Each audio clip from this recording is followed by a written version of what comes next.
Hey guys, MCU Collector here with another figure review, and next up is the Hasbro Marvel Legends series, the Infinity Saga. This is the Avengers Endgame Thor, or Warrior Thor as he's been kind of known, but he just looks fantastic. To get it out of the way, I got mine from eBay.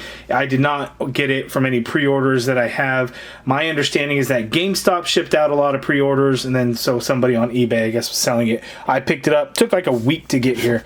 But there we go. Looking at the side package, this is the same as the Infinity Saga Iron Man Mark III. The same exact side artwork there, so nothing different. That looks all really good. Here on the other side, same artwork that is on the other side of the Iron Man pack there. Looks really cool. Up at the top, we get Avengers Endgame. It says Thor right there. Back of the package, we get a look at the Avengers Endgame poster right there, and the bio reads, armed with Stormbreaker and Mjolnir, the son of Odin steps onto the battlefield to face Thanos one final time. So, ooh, there he is. I'm excited for this one. Let's open it up. Okay, and here is the Thor figure out of the package, and he is awesome. I've seen a couple of people not like the fact that his eyes are glowing in this and that we didn't get a regular Warrior Thor look, and that Stormbreaker and Mjolnir are translucent blue plastic to show kind of the flashing lightning effect to it. Yeah, it is what it is, though. Would a Thor figure, this version of Thor with an extra head sculpt that didn't have the glowing eye look, or an extra Mjolnir and extra Stormbreaker, those would all be cool. We have Stormbreaker already. We have two previous versions of Stormbreaker. So this one, this translucent glowy one, is the same that came with the Bro Thor Build-A-Figure. So we have that Stormbreaker, so I guess that's not so much an issue. And then the Mjolnir, I don't have another Mjolnir with me, but it is the same Mjolnir that would have come with like Power and Glory, the Worthy Cap figure. So we have Mjolnir, we have Stormbreaker, but yes, an additional head sculpt of Thor with the regular pupils, regular eyes would have been awesome, but we didn't get it. So let's go over the accessories. We get these two open hands here, so you can put them on there as if he's summoning Mjolnir and Stormbreaker. Here he has the hands that come out of the package, which are holding hands, so we can hold Stormbreaker and Mjolnir, and then we get these two lightning effects. So taking a look at these lightning effects, we get two that are the exact same. So taking a look at it here, translucent blue plastic, nothing special to it. One thing that is kind of weird though is that these two lightning effect pieces are actually the exact same. So why we didn't kind of get anything to vary from it, no variation, but they're the exact same. It fits on Stormbreaker nicely. Mjolnir is a little bit trickier because Mjolnir is, not like a flat surface. You kind of have the hammer portion of it that makes it a little bit tough, but it kind of swirls around. You could swirl it around the handle type of thing and then have your lightning effect. So that is okay. Here we have the Stormbreaker. And you can see here we get the translucent plastic. It's a little bit more clear here. We get the blue there, but you still get some silver going on in there. And this is the same one with Bro Thor, so it is extremely flimsy, which sucks because if he's holding it after so much time, you can tell it's gonna start to droop. As you can see, my Stormbreaker already is starting to droop, so that really sucks. Mjolnir here is pretty cool. One thing though, the lightning effect piece there on the side, it looks kind of cheesy. It looks a little cartoony the way they do the silver paint streaks over there on the sides and everything. It's cool. I get what they're going for. It just looks a little funny. I think if they would have used maybe, not the solid lines, but see how they have that little spray effect right there for a glow, that would have been perfect for these streaks, I think. But it's not bad. It's nice and sturdy. The handle is a little flexible though, which does kind of suck. We get a little silver paint there. But it's cool. I kind of like the translucent, lightning effect. You can do some awesome images and pictures and photographs with it, which is cool. And then again, we have various other Mjolnirs that have been released in the past, so not as big a deal to me. But let's get into the Thor figure. Okay, so here's an up-close look at Thor. So again, there you can see he has kind of the whited out pupils, so he has that glowing eye effect, when he's getting Mjolnir, summoning Mjolnir and Stormbreaker at the same time when he transforms from his Bro Thor attire, his Bro Thor getup here, and transforms into the Warrior Thor once he summons the two weapons. So it's pretty cool. We get this huge ass scar that goes from the top of his hair down to his beard, which is probably a little long. I think on the Bro Thor figure, the scar was not nearly as long. I guess it's kind of similar. Looking at that scar over his right eye. So it's kind of similar, but not quite. But again, I really like the hair sculpt, the head sculpt, the hair, the goatee, the beard. Looks really nice. We get some nice shading in there to give it a little bit more depth, a little two-tone color along with the hair as well. We got some crazy things going on in the hair. We got this little flat piece there. But that just looks so good. I'm glad we got this Thor figure eventually. And one thing about this Thor figure, when I do the comparisons, he is shorter than the previous Thor figures, because all those other Thor figures have just been oversized and been too tall, in my opinion. It's cool to see Thor being this gigantic character and everything, but it's really not accurate because he was so much taller than everybody else. And I get Chris Hemsworth is a tall guy. Thor should be bigger, but I think they just took it a little too far in action figure form, and this one kind of fixes some of that. Looking at the rest, we just get this black armor piece on his arms, which are cool because we didn't get that with the previous Thor figures when he was actually the armor was black. You can see he's got a little bit of a belly going on there. And then we got these leg pieces here. Now, I believe this is 100% new sculpt. May have to check the boots, but I think the boots are all new as well. Just looks really, really nice. I like over here on the cape, we get this black portion, and then on the inside is actually just all black as opposed to all of the previous figures just being all red capes. So it's a nice update that we actually get something that looks like that, and he just looks badass. Now let's zoom out for his articulation. Okay, so Thor's articulation, he can't really look down a whole lot because the beard is really going to get in the way. He can't really look up a whole lot because his hair is then going to get in the way, but he can look straight out perfectly. You get a full rotation in there, and you get some pivot going on. The head is on a dumbbell joint, as you can see there, and then this neck piece is actually a separate piece in there as well. So the neck would move on its own, and then the head on that ball joint will be able to move. The arms, you can get the arms to go up that high. You get a full rotation in there. You have an upper bicep swivel. You get double jointed elbows, which are pinless, by the way, so you get that much bend at the elbow. Wrists swivel, and they do have a vertical hinge for Mjolnir.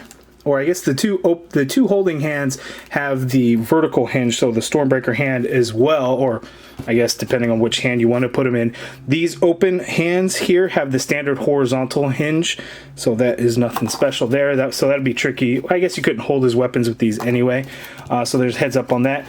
We have a diaphragm joint on this guy, so he can pivot to his left that much. He can pivot to his right that much. He can go back a ways, but then the cape kind of gets in the way of it, and he's going to tumble forward.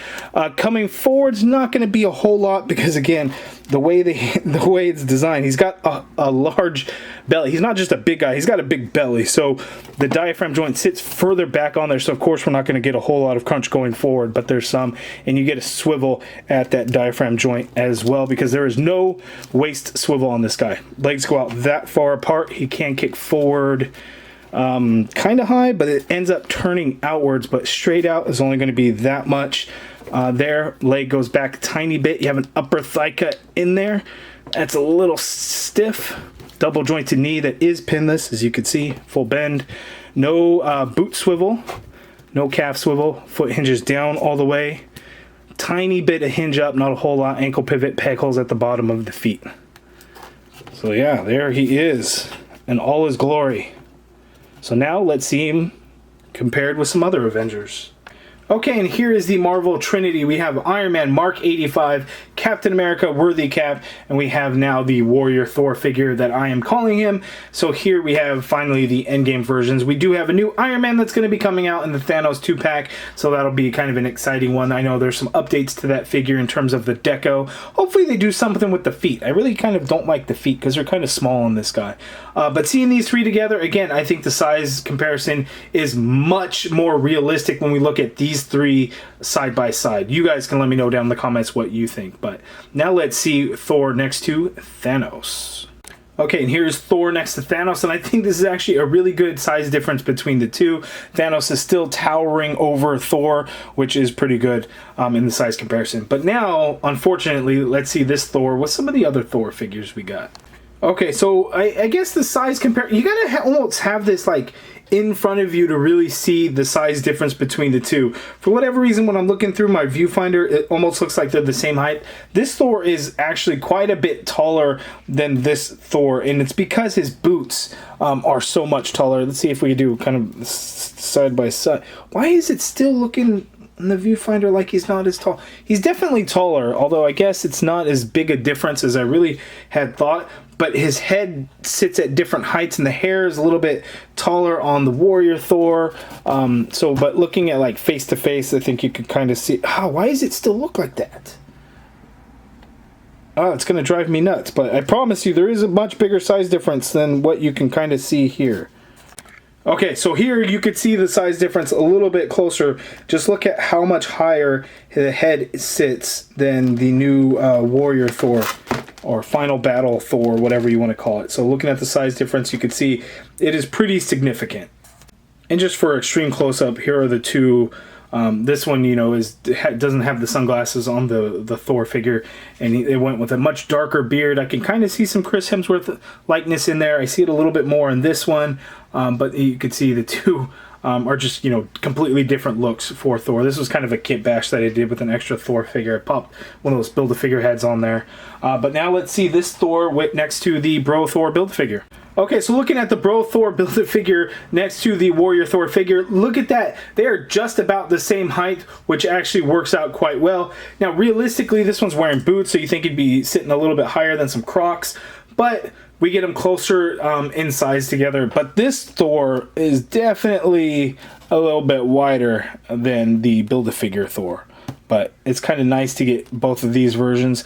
This is just like the wackiest thing that, you know, Hasbro had done for a Build-A-Figure and not giving us this guy at first. Or maybe that was the plan all along. They knew they were going to be doing this figure in the Infinity Saga program. You know, it's that anniversary type line that they do every fall. Now this is the 3rd or 4th year of doing something. They did Marvel Studios the first 10 years, then the Marvel 80th anniversary, then the X-Men 20th anniversary, now the Infinity Saga. So this is, what was that? This is the 4th year that they're doing it. Who knows what they will do for next year? I guess only time will tell, but I'm excited. You guys put your predictions down in the comments below. Okay, and for the final side-by-side comparison here, the only other Infinity Saga figure that I have is the Iron Man Mark III. So here we have Avengers Endgame Thor and Iron Man Mark III. So Infinity Saga is shaping up to be pretty good, even with 2 measly figures that I have so far. Some of them are repaints and things like that. That sort of thing is going to tend to happen, but at least these 2 are brand new sculpts and everything, but I'm really loving them so far. I love me some MCU figures, of course, and the fact that the Infinity Saga is nothing but MCU figures, I'm extremely happy. But you guys let me know down in the comments below, what are your thoughts on these figures? What are your thoughts on the Infinity Saga line? What is your most anticipated set out of the 10 that we are getting? Let me know down in the comments below. Okay, and that is my review on the Warrior Thor, or just Avengers Endgame Thor, Final Battle Thor, whatever you want to call it, but the Infinity Saga Avengers Endgame Thor by Marvel Legends. You guys let me know down in the comments below what you guys think of this figure. I love it. I think it is fantastic. Finally, we get a screen-accurate Thor for Avengers Endgame. Aside from the Bro Thor, we have everyone in their final battle suits. Now it's only right that we get Thor in there, and it looks awesome. The head sculpt, I think, is fantastic. I really like the way that it looks. The accessories are cool. It's like, see, you can have Mjolnir here as I put blue finger light on it to kind of have its glow effect. The Stormbreaker accessory is cool. The lightning effects are cool. I didn't mention this, but the Infinity War Thor from the Cole Obsidian Wave, this is the same lightning piece. We just get 2 of them this time around. The head sculpt, I think, is absolutely fantastic. Pupil is another head. Would have been nice to get it. That way it doesn't look like he has that glow effect. I get it. But this is what we got, and I do like it. One thing I forgot to mention is that with the scale of this guy, we also got super shorter arms. So it's weird looking at his arms, but it's nice to know that these arms kind of make a little bit more sense than having these super like long arms on the previous Thor figures. But Yeah, but you guys let me know down in the comments below what you think of this Thor figure. You excited to get it? Can't wait? Let me know in the comments below. If you guys like this video, please do me a favor and hit that thumbs up button. Subscribe if you haven't already done so. And as always, thank you for watching.